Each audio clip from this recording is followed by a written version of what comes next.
Welcome, welcome, welcome. It is another live with Jay, the digital fisherman. Tonight we're going to be talking about 2024. And first of all, I want to thank everybody who has. Let me get my hat straight here. Kind of hard when you reverse here, but it looks all right. Anyway, I want to thank everybody who has supported my channel, who has subscribed. I just started a few months ago, and so I want to make sure I give everybody a big thank you because I think I have 17 subscribers now. So I'm going to keep going, and I'm working on getting better footage. I'm working a ton. I'm actually in my, just got off work now, so I'm going to get out here and go live so I can tell everybody what my year was like and kind of give you an overview of what I experienced this year because I learned a lot. I fished a lot of different places. I went all over the country, and I wanted to share that with you guys. So, but first of all, I want to just say happy holidays, happy New Year to everyone.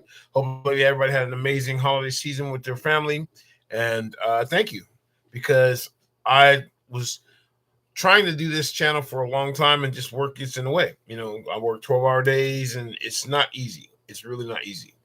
So you just have to push and push and push. And it's been tough for me the last 3 or 4 months. Probably it's a lot longer than that because I've been working on a lot of different things. But anyway, I'm on here. I wanted to share my experiences with you. We're going to start off with I started in January, and I'll just kind of go through the year and tell you what I did. But I had a lot of fun. I learned a lot. I traveled a lot, and I wanted to show you guys some of the things that I used. And really wasn't. There was a couple trips that were more successful than others, but this was a learning curve for me. Um, when you start a channel, you want to learn how to put yourself out there. There's so much to learn. There's so much equipment. There's so much. Like when I'm creating content, there's a lot of camera, learning curve you got to do, and you want to put a good product out there. And there's so many people out there online that are so good at it. I'm just trying to be myself. Let me turn this down a little bit, and so you guys can see me. But anyway, it's just this was a learning year for me, and I did learn a lot, and I'm hopefully going to get a lot better at putting content out. But I just wanted to be informative. If you guys have any constructive criticism or any kind of ideas or what you guys want me to do differently, I would love that because it's a learning thing. I'm definitely always a student. I want to make sure that I'm giving out as much information as I can to help as many people as I can. So anyway, let's get to it.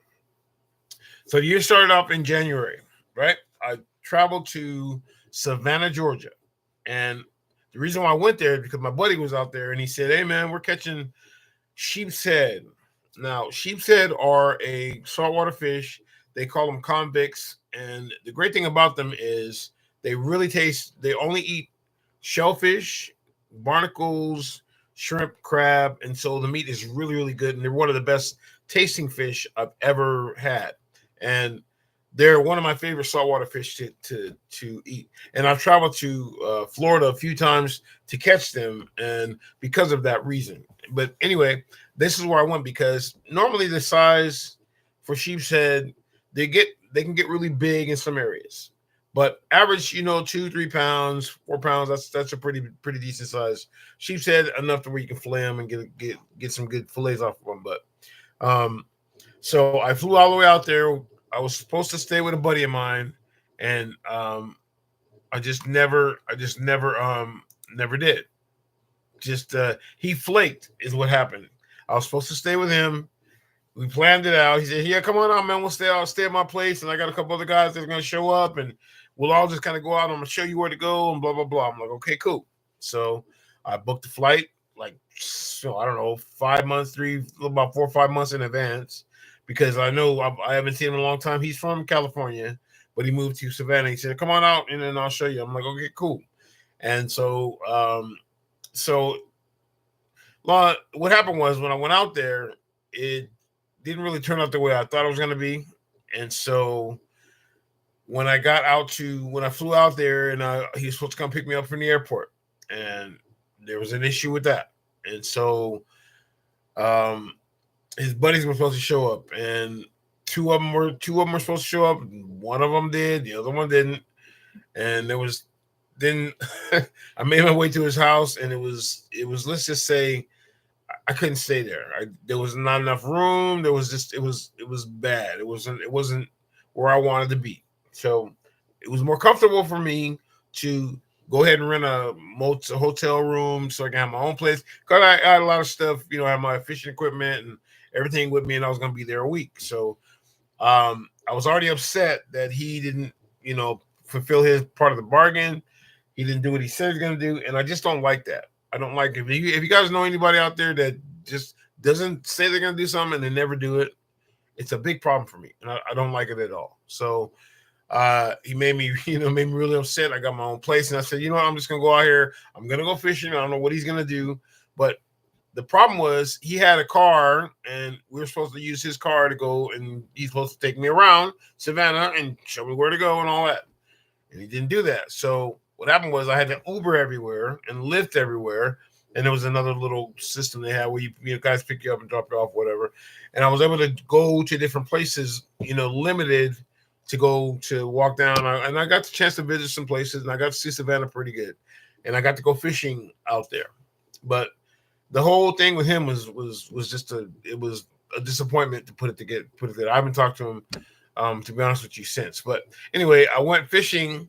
I went to Bass Pro Shops, and I asked one of the employees there what I should use, where I should go, tips, techniques, and lures that people might be catching them on. That's a really good tip to do, because what you want to do is, if you're new to an area and you don't know what you should do, even though what people tell you to do, one of the best secrets and tips you can do is go to the bait shop, or if they don't have a Bass Pro Shops, go to the bait store and ask the guys there, because what happens is they'll know, because people come in and tell them they know what they want to buy and they know what they're fishing for, and they'll have a better inside eye track on where to go, what to use, how to use it, and what people are catching them. So use that tip. Just go to the bait shop. If you're new to an area and you're not sure what to do, go to a bait shop, ask them, and they'll give you some idea. Now, you got to take it with a grain of salt, because sometimes they just want to, some guys just want to sell you stuff. So, hey, use this lure, and it's like, $45 because this is what they're catching them on. So take that into consideration. But if you could tell somebody's being honest with you, just a lot of times live bait works. If that's like a go-to, you can take worms, any kind of worms, or if they have minnows, you can use minnows.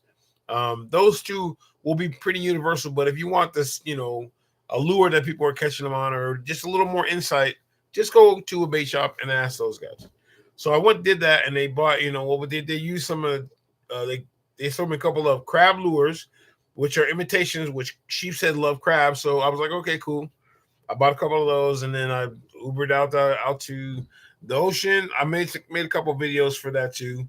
And that's another thing I was telling you about the camera thing. Collecting footage and editing it and putting it all up there so people can get an idea of what you're doing is a learning curve. And I'm still learning at it. And I apologize if I haven't got out as much as I wanted to, but I'm getting better at it, and I will get gooder. I got a GoPro now, and I'm really going through it, because I bought like a lesser version of it. But GoPros are different than some of the other cameras that you see. So I have footage on some of the underwood cameras that I use. I use the EKV 7000. I did a video for that one too, because it was like $65, but the GoPro is like $400. But they're better. They're a lot better. They just do a lot more. They come with a battery. Here's mine here. I'm getting ready to charge it. So it comes with a battery, and they're pretty. They're a lot better. And this is the 12. So this comes with a battery, and they run longer, and you can mount them on different things. So I'm learning, and they're touchscreen. Like this has a touchscreen on the back of it. So there's a lot more that I'm watching videos on how to get really good at this, because this is gonna be my GoPro on my boat, on my on my tube and all that, because you put it on your chest or you put it on your hat. Some guys put it up on their hat. I don't really want to do that, because if my hat falls off, it's gonna get wet and it's gonna be gone. I'm gonna put it on my chest. That's a better way to do it. But I'm learning. So I will be putting more information this year. I'm gonna go. I bought As you guys know, I bought an inflatable boat. I did a floor for it. I modified it and got it all rolled and dialed into. And so I took that out a couple times, and it still needs. I need to tighten it up and make some more adjustments so it's more thing. But I also picked up another fiberglass little 8-foot boat that I can do myself. I can carry it out there, and I don't have to worry about blowing it up. Now, here's some advice. Like I have you can see it in my thing. There's if you want to save some money, I got the Excursion 5-person inflatable boat. It's a really nice boat, big. It's like 12 foot. And the issue that I have with it is because it takes so long to get it set up. It comes in it, you can deflate it and fold it up and put it in a bag, but then you have to inflate it. So I got a cordless inflator, and I got all of the things that I needed to inflate it, right? And the problem is it just takes a lot longer to do. It takes an hour. And what I did was I have a compressor in my house, so I would fill up one chamber, and that way I could save some time. And even doing that, it still takes time. So I'm working on that. I got a little, what I did was I bought a cordless compressor that I could take out with me that will expedite the speed because it will fill it up a lot quicker. So hopefully that's going to shave some time off too. But in the meantime, I want to go fishing a lot more because I don't want to have time an hour and a half here because I work so much. I want to get out there, sometimes after work and for a couple hours, and I don't have an hour to blow up my boat. So I bought a fiberglass 10-foot, like an 8-foot boat. It holds 2 people. I can wheel it down, put it on the water, put my trolling motor on it with my battery, and I'm on the water and I'm fishing. And that's gonna be quick. And I'm really excited about that because I just got that one a couple weeks ago. So I'll be taking that out this weekend. I'm gonna try it out this weekend. But and do some footage. And I'm gonna get it to work and mount my, you mount your GoPro, so it's always videotaping you. So there's a lot of stuff that I'm doing that's gonna make sure my content is better for next year. So anyway, what I want to tell you is that you'll just look forward to more content on my boat, on my little boat, especially because I can go out by myself or I can go out with my girl and we can both be out there because we're gonna catch a lot of fish next year. Because I'm excited about it. I'm gonna go try it out this weekend. But back to Savannah. So we went out there and I used the lures that the guy at the Bass Pro Shop showed me about there. I was out there and I go walking out there and there's surfers right where he was telling me the secret spot. People were surfing out there. So I'm like, okay. So I walked down from them, cast it out and fish, for about an hour, 2.5 hours. I got one bite and then that was it. I didn't get any kind of catch from any fish at all. So I called my Uber just before dark, had them come get me, drove me back to my hotel, and then I went fishing at another part of that beach area, and I didn't get any bites that time either. So I just said, all right, well, cool. And the weather started getting crazy, so I just walked around Savannah and learned and walked, just kind of visited and learned Savannah. That was a Savannah trip. Then we moved on to, I also came back, and then I took another vacation about 2 months later to Florida. Now, this trip was totally different. Like, we went down there for a week. We stayed at a hotel right on the beach in Daytona Beach, and we like to fish Ponce Inlet in Florida. One of the best places you can fish. And I've caught sheepshead. I've caught mangrove snapper. A guy caught like 100-pound shark out of there. You can catch all different types of fish right there. Bluefish. I mean, it's right there on the saltwater pier. So we caught a bunch of fish there too. But what we did was we took a guide from a guy that I've been watching on YouTube too. You can go check him out. His name is Chris from Salty Strikes, right? I've been watching him for about a year, and I booked a trip with him, a guide trip to take me out for some sheepshead, like I said, because those are my favorite saltwater fish to eat. They're the best tasting, and I want to get good at catching them. But they're saltwater and they're really good. They're really big in the Florida, North Carolina, Georgia.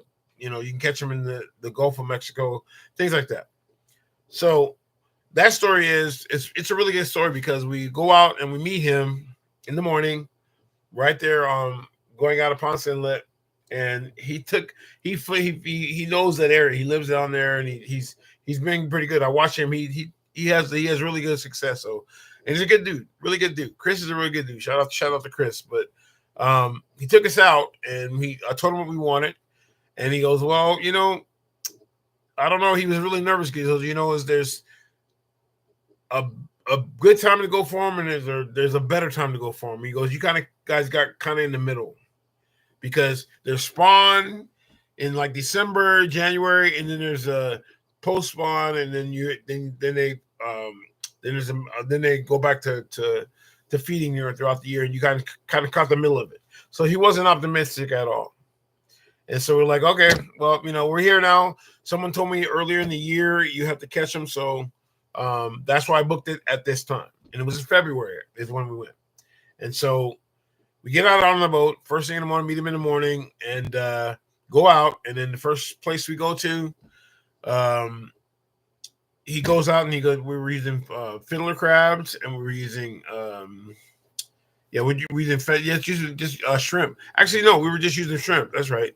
He was using shrimp, and he showed a little technique where you tear off the end, you put the hook in where the hook's coming up, right? And we were just using shrimp.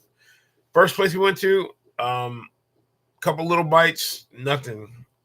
And I'm like, okay, so we just keep moving, and then we went to the next spot, and then we caught one, but it wasn't busy at all. The third spot we went to, all of a sudden, it was like as soon as we got there, we got a bite. Me and my girl were getting bites. We're okay, we got a bite. Then I caught one, right? And here's a little thing. I've been fishing for sheepshead for, I went there 2 or 3 times and never caught a legal one. They have to be 12 inches. And all the ones that I caught before were 11 and a half, 11 and a half, 11 and a half, right? 11 and a half. Never got one. Never got my first legal sheepshead, which was the reason why I wanted to go down there. And the first one I catch, guess again, 11 and a half. It's like, okay, well, this is how it's going to be today. We're going to find out. So the good thing is, couple casts later, I hook up another one because he got us on a good area where there was some fish there. Pull it up. It's 12 inches. Finally got my first legal sheepshead. So I'm good, right? Got one. And because we weren't supposed to catch any, we got there at the wrong time. Anyway, put that one in the box because I like to fillet them, cook and eat. That's my thing. And so we got that one, and then my girl gets one. Her first one was like 14 and a half inches. So, and we kept getting good bites. We got a lot of good bites. And so catching one about 14. And then I catch another one. And we ended up catching we got bites for probably about an hour and a half, 2 hours, right? Because it's only a 4-hour trip.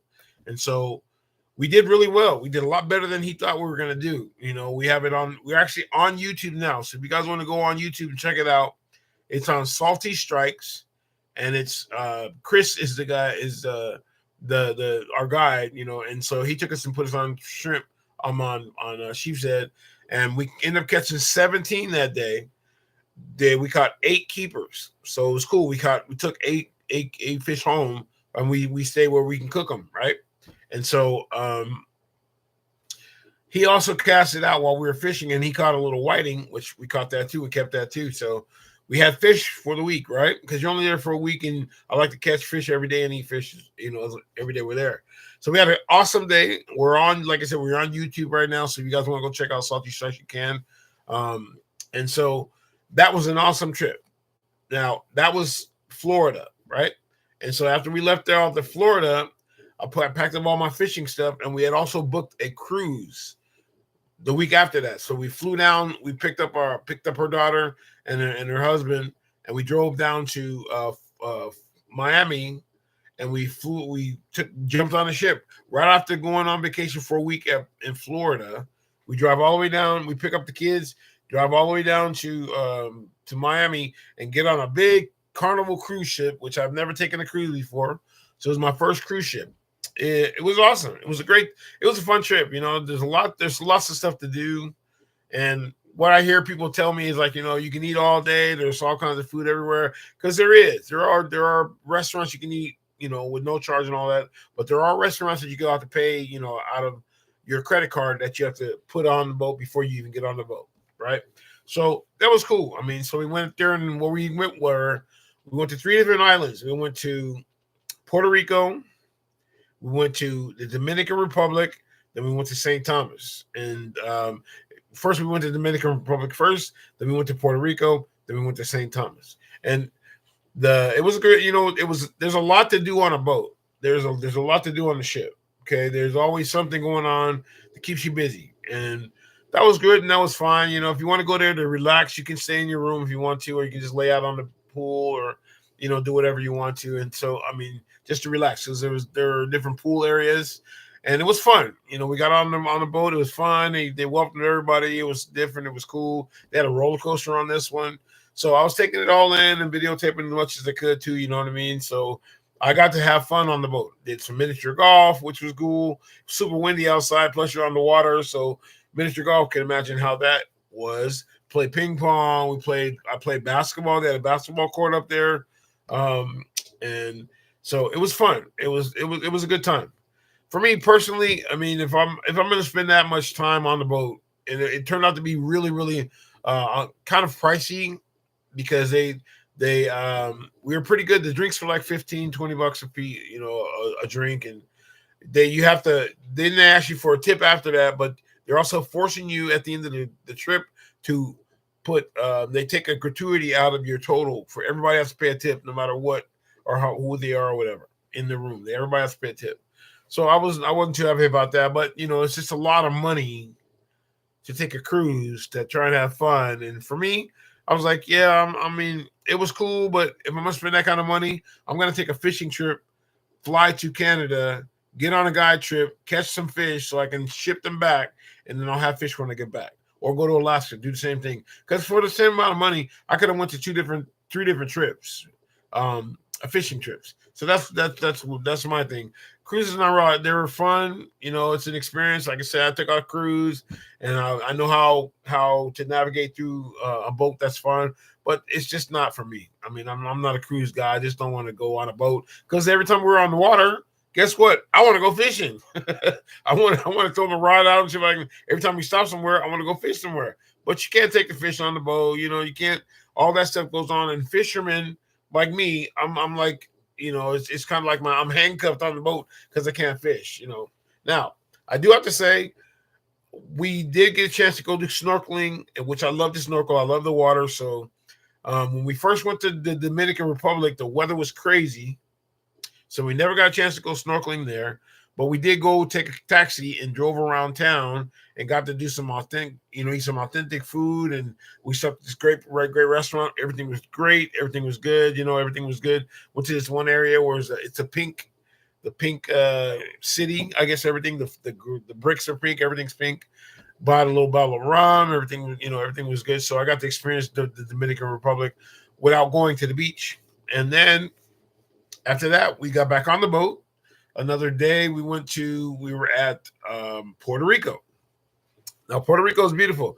Both all islands are really, really, they're beautiful. On the beach was amazing. So I went snorkeling at Puerto Rico, and I'm going to grab some stuff that I got from snorkeling. So hang on a second.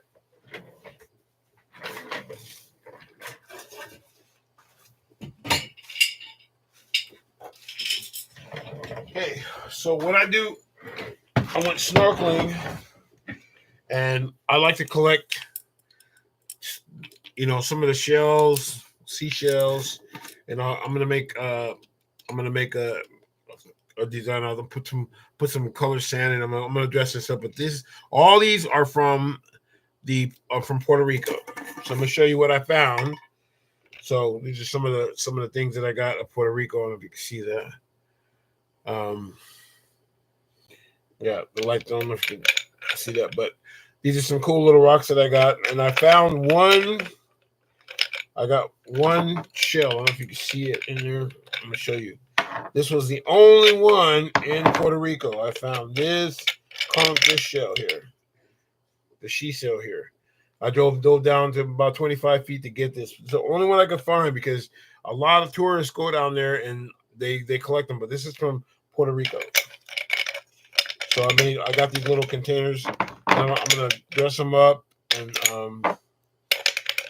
and then put some sand on them, make them pretty. But this is my Puerto Rico snorkeling collection, right? Which was fun. I was in the water for 3 hours, probably 2.5, 3 hours, something like that.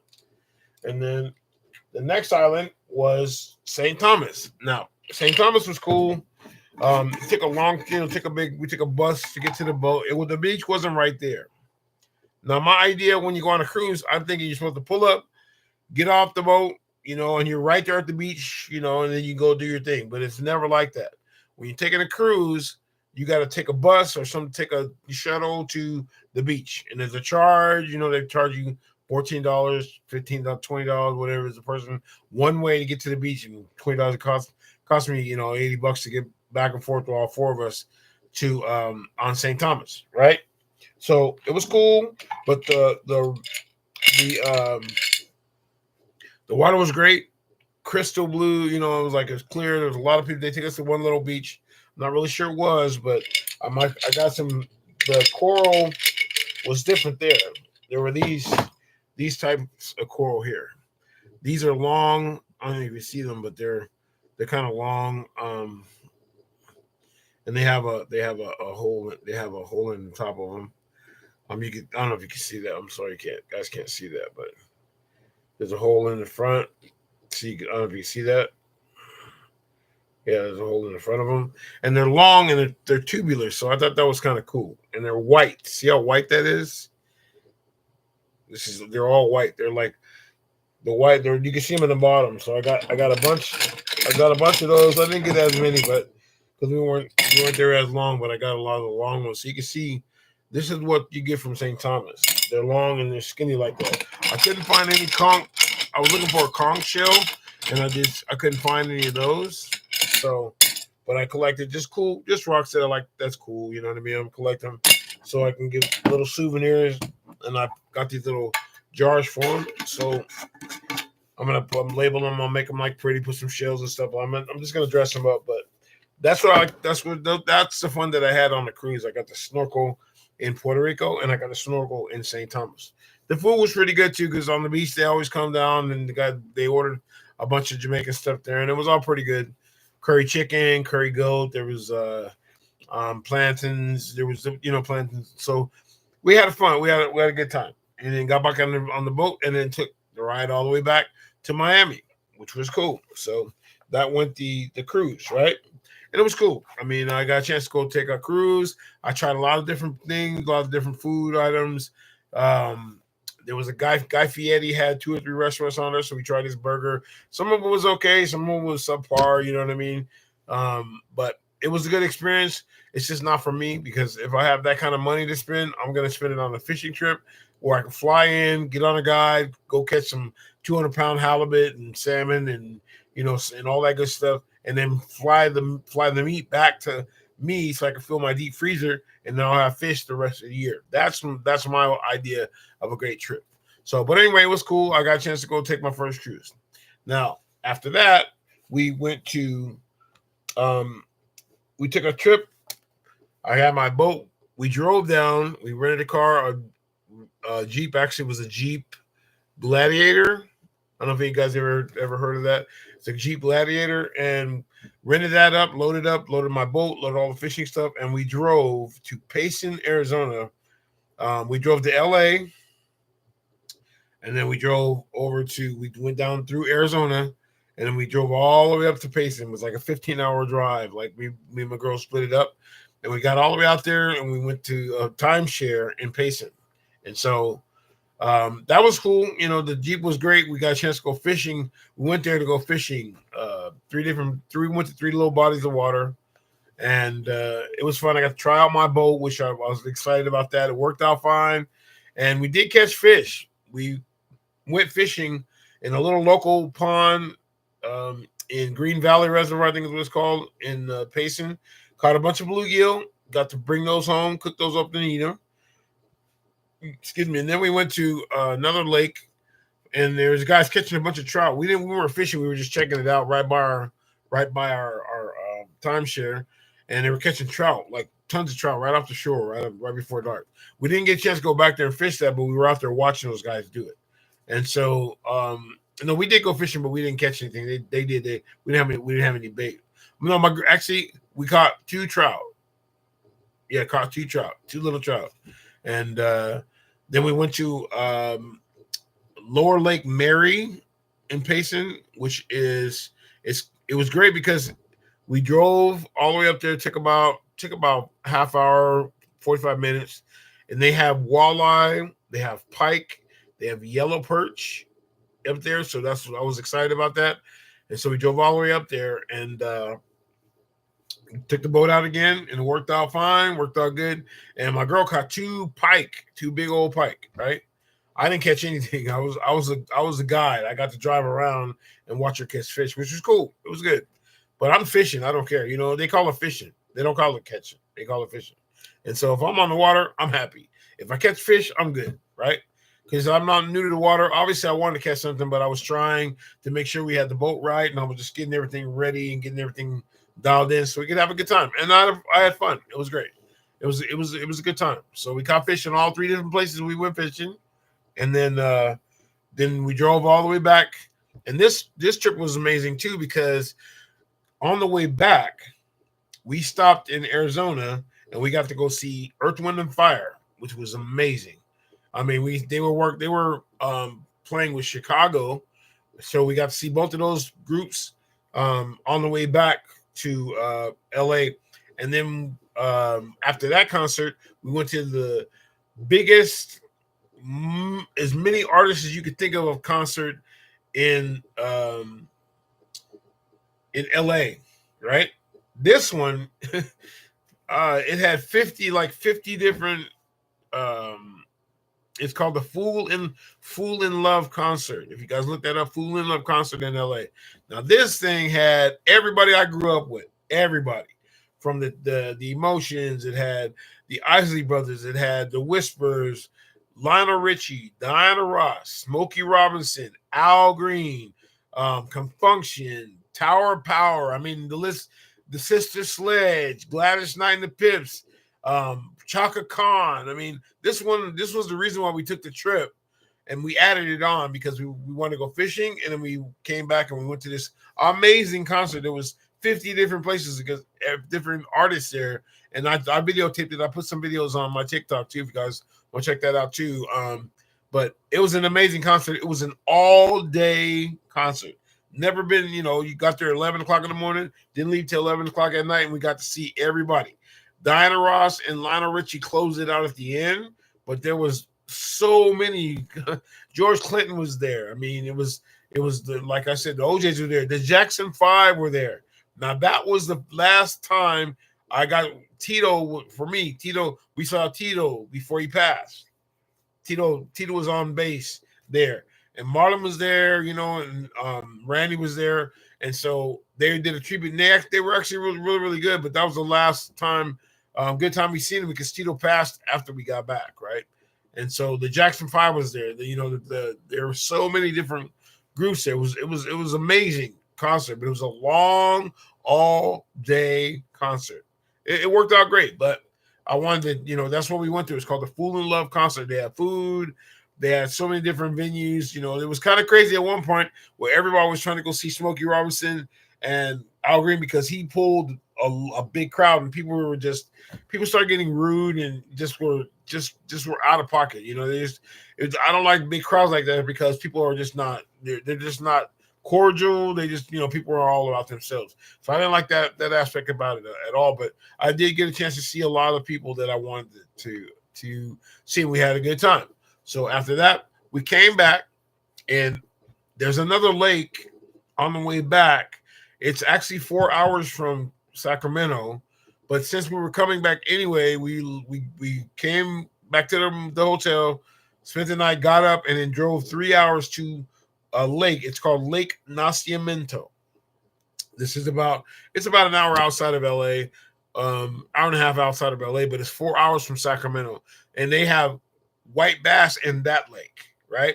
And it was around Labor Day weekend, which I thought it'd be plenty of time because it's a big lake and had lots of fingers in it, right? It's a big area lake, and I thought I was gonna be able to go there and fish when we on the way back. And Labor Day weekend is not the best time to do it. I have I don't know if I uploaded a video at all. Excuse me. Because when we got there, super packed. All of the fishing area was full of people swimming. The only one place we drove around to try and see if we could go fishing was you had to go all the way down the hill to try and go fishing. There was no launching the boat at all because there were just so many people there. The water had been churned up because people were water skiing, jet skiing, wakeboarding. It was not a fisherman's nothing. It was like I was hopeful. I was hoping there wasn't gonna be too many people there, but that place was packed. We went in, drove around, looked at it, stopped, parked, looked down to see if we can go fishing, and then said we were right back out, and then kept it moving because the guy said, "Oh yeah, there's a lake above us. They're even worse." So I'm like, "Okay, well, it's time to go back to," and we just headed on back home. So, excuse me, the long days catching up to me. But anyway, so that was the Arizona trip, right? Went to Payson, Arizona, fished at 3 different spots, caught fish there, caught 2 pike, a bunch of. Here's another thing about Payson I forgot to tell you. There were so many crayfish, crawdads right there at the shore. We probably caught 80 of them, 90 of them. It was drop down, pick up, drop down, pick up. And I actually peeled them, took the tails off, and they're like little shrimp.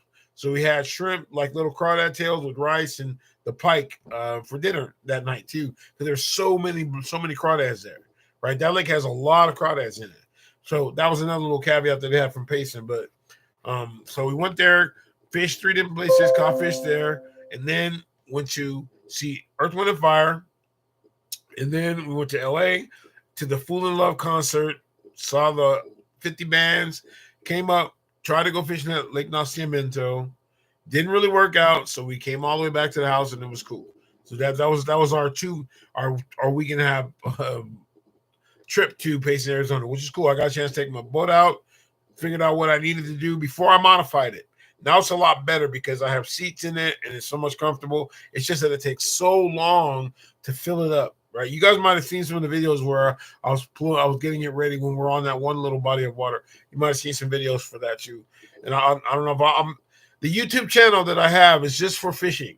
Now on my TikTok channel, you might there's a lot of different. I have 2 different channels on there too, for fishing and then for advertising. You guys want to learn how to make money.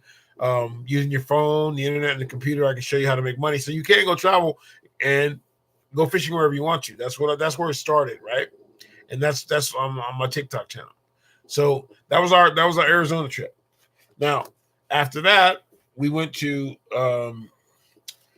where else did we go? We went to. I just got back from Texas. Now this was kind of a spur of the moment thing because my girl's family was going to meet there, but they had they changed everything around. Her daughter is a fighter pilot, and she's flying in Del Rio, Texas, right? And I can't think La Rosa or something like that. The flight training there. It's amazing. I mean, they have the top of the line. She wants to drive. She wants to fly a fighter plane, F-16. I mean, so they're training right now, which is awesome. And so we went down there and checked it out. And there's also a lake called Lake Amistad. That lake is huge, right? Half of it is in America. The other half is in Mexico. So I wanted to go go fishing from there and see, just see what they have there because I brought my little travel rods that I took, the same ones I took to Savannah, right? We went down there and then we got a chance the weather is like 75 degrees. I mean, sunny. And I think that's why they have the flight school down there because the weather is so good, right? Got to be 76 degrees in December. This was 2 weeks ago. We just got back last Monday, a week ago. We got back a week ago. Or 3 days ago? Yeah, Monday.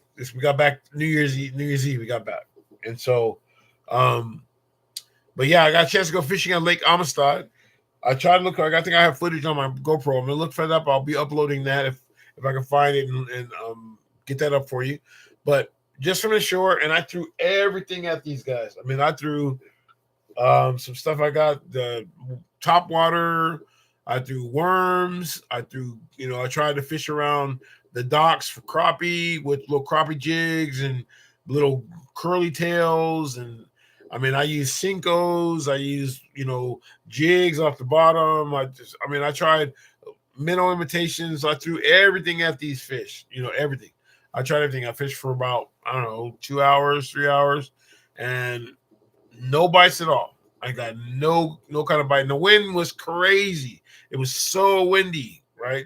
Which is the worst thing when it comes to fishing. Wind is the worst thing that you could do. You don't want wind ever, because it's the worst way. You don't want to fish in the wind, because it affects everything. You cast this way, and the wind will blow your rod line way over there, right? Cast to the left and end up over here. It's crazy the way the wind does that for you, right? And so what happens is it just makes fishing miserable. So I fought it, and I was there for, like I said, for 3 hours fishing, and then we loaded up to try and go to another place, but we were in a little Mustang, so when the roads got kind of crazy, I didn't want to drive down the dirt road to get to another part of the lake, so we just turned around and came back, thinking we were going to go to another place, but we just never did. But I did get a chance to fish Lake Amistad in Texas. So it was cool. It was like, I know what I need. You need a boat. You really need a boat. And the lake was really, really low. So, and I did see other bass guys out there fishing, because that's one of the most famous lakes for tournaments. When it's, probably when it's up too, because it was down, 60 feet, 80 feet, who knows, right? But I've seen Bassmasters tournaments or Bass Pro Shops tournaments on that lake with all the pros fishing that lake when it's high and the fish are bedding, and they've got monster bass, because they have the lakes in, like I said, they have the lakes in Mexico, have the lakes in California, and those fish spawn sometimes twice a year. So I was excited to go fish them. Now I can say I went to Texas and I fished Lake Amistad. So that's pretty much my year in review. Like I said, I started the YouTube channel called The Digital Fisherman. If you guys can go over there and check that out for me. So new guys, can you subscribe? That way you can help me get build my channel. I will be adding content, and now I can go live at home. I can't go live on my phone yet, because I need 50 followers to go live on my phone. Then I'll start doing it at work. But when I get home, I'll be going live at least once a week at home, because I can. Talking about fishing and all my fishing trips. So we're talking fishing. If you guys want to learn, you guys want to know about fishing, you have any questions, hop in. I'm gonna let you guys. I'll answer all the questions for real. We'll have a Q&A session, and that way I can kind of go over questions that we have. And if you have any concerns, if you want to know what I'm using and what I like, then I'll be able to answer any questions you have. But again, I want to thank everybody for supporting me, for subscribing, helping me grow my channel. Watch some of my videos. There's a lot of good information on there. I have an ebook. You can check that out too, because if you're new to fishing, there's an ebook I have. It'll go through everything that you need to get started. It starts off with panfish. So if you got kids, it's a great family event. You can take your kids out fishing, and I'll teach you what you need to do, where you need to go, and how to catch fish. First time you're out there, you need to take your kids out there, and they'll be doing something you can do when they get out for summertime or all year round. Okay, so that's in my information. You can want my ebook. It's in there too. It's a really good. It's got everything that you need when it comes to location, gear, line. What you can do with them, and all great information. So if you want that, you're interested, go ahead and check it out. But like I said, I want to thank everybody for joining my channel. Thanks again for spending the time with me. I'm Jay, the Digital Fisherman. Thank you. Like, subscribe, comment.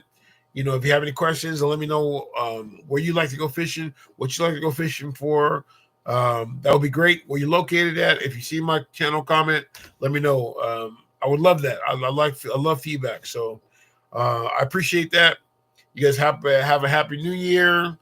You know what I mean? Hope you guys had a great holiday, and you'll be seeing me more. Check some more of my videos out. But in the meantime, guys, be safe out there, because, just make sure that you're aware of everything is going around with you. Just be careful, be safe, take care of everybody, take care of each other, just be nice. You know what I mean? And in the meantime, have a great and powerful year. Okay? Have a great and powerful year. That's what I want to tell you guys. Have a great and powerful year. All right, guys. We'll see you guys next time.